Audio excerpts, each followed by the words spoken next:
নমস্কাৰ, এয়া কেকেছ ব্লগ চাপটগ্ৰাম। এইটো ভিডিঅ'ত আলোচনা কৰিম 2024 চনৰ 6 মাহিলী পৰীক্ষাৰ চিলেবাছ সম্পৰ্কে।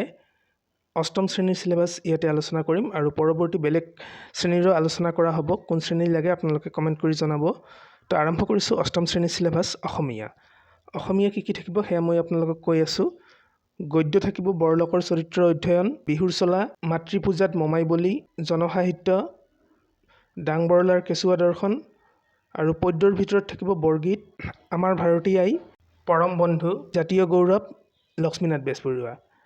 আৰু ৰচনাৰ ভিতৰত থাকিব ডক্টৰ ভূপেন হাজৰিকা, ৰামানুজন, প্ৰিয় সাহিত্যিক, অসমৰ প্ৰাকৃতিক সম্পদ, বাতৰি কাকত। ইয়াৰে ভিতৰত বাতৰি কাকত, প্ৰিয় সাহিত্যিক আৰু অসমৰ প্ৰাকৃতিক সম্পদ বেছি প্ৰয়োজনীয় বুলি ভাবোঁ। তাৰ বাহিৰে ব্যাকৰণ থাকিব, পাঠভিত্তিক ব্যাকৰণ, বাক্যৰ গঠন, বাক্যৰ শ্ৰেণী বিভাজন, বাক্যৰ পৰিৱৰ্তন, কিছুমান জতুৱা খণ্ড বাক্যৰ অৰ্থ আৰু ব্যৱহাৰ, এইকেইটা হৈছে ব্যাকৰণ। গদ্যাংশৰ পৰা 30 নম্বৰ, পদ্যৰ পৰা 15 নম্বৰ আৰু ব্যাকৰণৰ পৰা 20 নম্বৰ থাকিব। তাৰ লগতে সাৰাংশ আৰু ফকৰা যোজনা থাকিব। ফকৰা যোজনাত 5 নম্বৰ, চিঠি বা আবেদন লিখাত 5 নম্বৰ, ৰচনা 10 নম্বৰ, পাঠপঢ়া আৰু শ্ৰুতলিপিত ক্ৰমে 7 আৰু 8 নম্বৰ। শ্ৰুতলিপি আৰু পাঠপঢ়াৰ বাবে কোনো নিৰ্ধাৰিত পাঠ্যক্ৰম নাথাকে, সেয়া স্কুলৰ পৰা নিকেতনৰ পৰা নিৰ্বাচন কৰি দিব। এইবাৰ গৈছোঁ ইংৰাজীলৈ। ইংৰাজী থাকিব লেচন নম্বৰ 1, 2, 3, 4, 5, 6, 7, 8 and 9, অৰ্থাৎ 1ৰ পৰা 9 নং লেচনলৈকে থাকিব।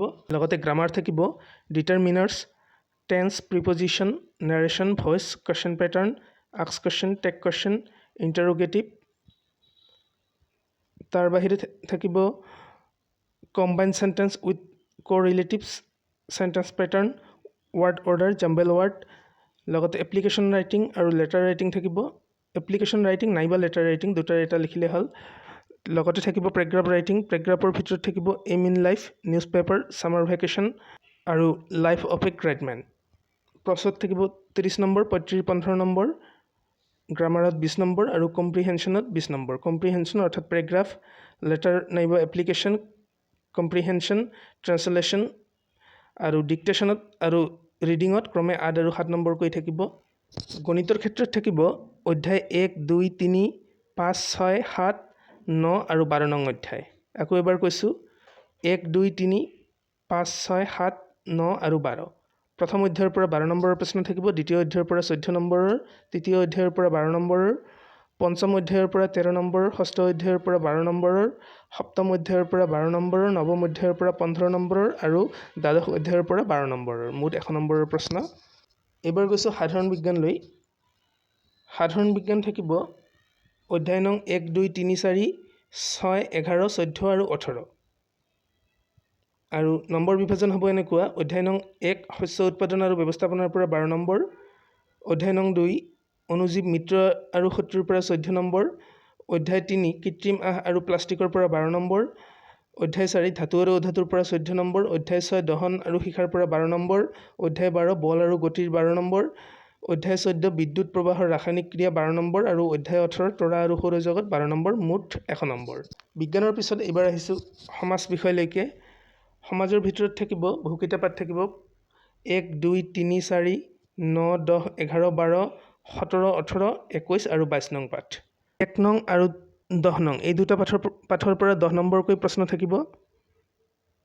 2 নং আৰু 3 নং পাঠৰ পৰা 8 নম্বৰকৈ, 4 আৰু 9 নম্বৰ পাঠৰ পৰা 9 নম্বৰকৈ থাকিব প্ৰশ্ন, 11 আৰু 12 নং পাঠৰ পৰা 8 নম্বৰকৈ, 17 নং পাঠৰ পৰা থাকিব 9 নম্বৰ, 18 নং পাঠৰ 6 নম্বৰ, 21 আৰু 22ৰ ক্ৰমে 6 আৰু 9 নম্বৰ, মুঠ 100 নম্বৰৰ প্ৰশ্ন হ'ব।